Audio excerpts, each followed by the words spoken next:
Hello, welcome to the Joy of Practice podcast.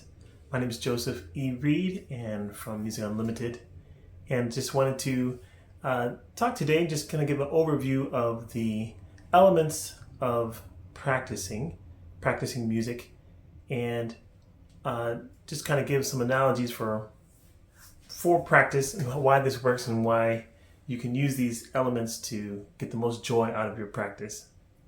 So, and at the end, I'll tell you about a resource I've created just to kind of help you to get the most out of your practice, and that'll be I'll attach it to the video if you're watching on YouTube, and I'll put a link on the website as well. So once again, this is the Joy of Practice podcast, and in the last several episodes, probably the last 9 episodes or so, I've been talking about these different elements of practice. And so what I'm going to do today is just summarize each one of those, and then we'll go from there. So basically, when you're practicing music or any other practice in life, it's good to kind of break it down, break it into parts so that you can look at each element, make specific improvements, and get the most out of what you're doing.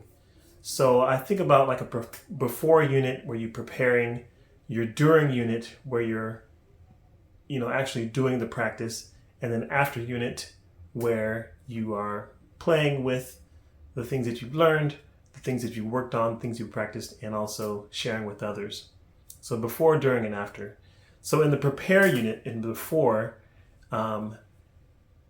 there's three elements that I have. I call them superpowers. The first one is having laser focus. And so when you're getting ready to practice, say you're going to sit down at the piano or grab your guitar or work on some vocal training, having a specific focus on what your goal is. And then secondly is mindful readiness. And that is being prepared, not just your physical things, but also your mindset, making sure that you're ready for your time of practice. And then thirdly is supervision. And so I think with that, I told the story about this basketball team that they did an experiment on these basketball players, and those that visualized the free throws did almost as well as the ones who were actually practicing it physically. And so the more we can use our mind to see our goals, walk through our vision, the more success we'll have when we actually get to it. So then you've focused, you got ready, and you visualize what you're trying to work on, and then it's time to get started. And sometimes the biggest problem is just getting started. So the next superpower, this is the first one of the practice unit, the during unit, is easy to start. Just make it really easy to start. And so a lot of times I'll try to do too much, and I'll overload, and I'll just quit. If I make the easy to start with something really, really small, quick win, then that gets me into it and gets me going, and I can build on that success and snowball on that success. Then the second thing is, once you're into the practice, you've gotten started, now you need to maintain a level of energy, have incredible energy. And I'll tell you a little bit more about my new experiences with working out at the gym, but it takes a level of commitment and a level of focus and energy while you're doing it, or else you're not going to get the most out of it. And there's ways that you can change it up, keep it fresh, so that you keep that level of energy maintained for the best success. And then you get towards the end of your practice time, and it's important to have a time of clear reflection. What were your successes? What are some things you might do differently next time? What are some specific, measurable goals that you had set that you were able to achieve or not achieve? And look at those, and all those things that you're clearly reflecting on from your practice time, you can use to set SMART goals for the future. What will I do next time? What will I do differently? So clear reflection is a good part to have included in your practice. Then after you've completed your practice session or your time of practice, you got to repeat it, right? This is where they get the term practice, practice, practice. And it's the repetition that is very powerful. So reinforcing repetition.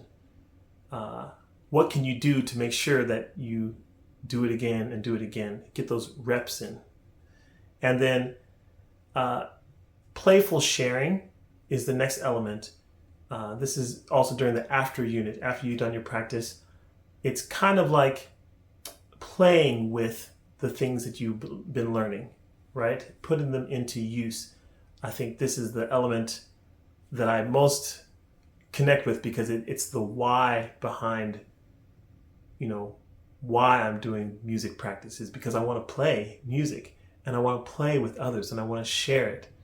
And I want there to be this element of relaxation and playfulness and joy. And so it's good to have that time of playful sharing. And then lastly is refreshing rest. And so you can go and go and go and go, but unless you take some time off, let your mind rejuvenate, let your body rejuvenate, you'll get burned out, you'll hit a plateau, you will become bored, or you'll become frustrated. Relax, rest, take some time off, do some other things. So what I'm going to do is I'm going to create a document with these 9 elements listed out and some descriptions on each one. So you can download that and kind of look and see where you are in the process. Are there any elements of practice that you can improve upon? And maybe some that you're doing really great with. And I'll talk more about these as we go on in future podcast episodes, where I'll pick a particular one and kind of zoom in and get ideas on how to make it the best you can make it. But I did want to tell you about my new experience. My wife and I started going to the gym and working out. I used to work out when I was younger, ran track and did other sports. But, as an adult, just now getting back into it, and I'm feeling the pain, a little bit sore. But I see these amazing parallels between, working your body out, the physical practice of improvement and growth, and the practice of music. When you go to the gym, you may meet up with a personal trainer or somebody, and they'll have very focused exercises to do to work on this particular muscle or this particular part of your body. Very focused.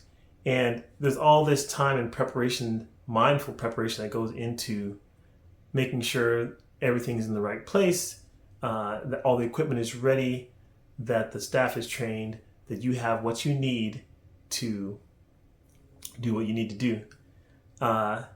And one thing I like, they have a consultation with you at the beginning where they say, okay, here's where you are now. They have a picture of your, the body type, and say, here's where you want to get to. So you can kind of visualize where you want to go. And sometimes watching videos of people who have already, done the work, and like, hey, I want to look like that, clear visualization. And then just getting started, like sometimes you need something to get you over the hump and just say, look, I'm going to do this. I make a commitment. And sometimes it's the payment schedule. They say, hey, we'll give you this much cheaper this month if you just get started. Like, okay, I can get started. And then you start with baby steps, just not doing too much, just getting in there and getting a feel of it. But just get started, something simple, clear. And then after you've gotten started, keeping that incredible energy. And I appreciate how the trainers and coaches at the gym, like, they have amazing energy, and every exercise that you do, it's encouraged that you do it full out, that you do it with incredible energy so you can get the most result from it. And then there's a time of reflection, clear reflection, thinking about, okay, what did I do? What went well? What would I do differently next time? And you can actually feel in your body, Yep, I remember that exercise. Yep. And so you can reflect on it. And then, of course, it's the repetition. Like my wife and I, we decided to be consistent with it. We set a time on our calendar. We're gonna go at this time in the morning. They have some classes that are scheduled, and so we're gonna make a pattern of this. We're gonna repeat what we did, and it's helpful to have things in place to make repetition for reinforcement really easy to do. And then now that we've gotten into a routine, we need to play with what we have. And one cool thing about this gym we're at, they have group classes, like a Zumba class we were in, and you are playfully sharing with others. You got the music going, and you have people smiling and laughing and moving together. That's part of the playful sharing.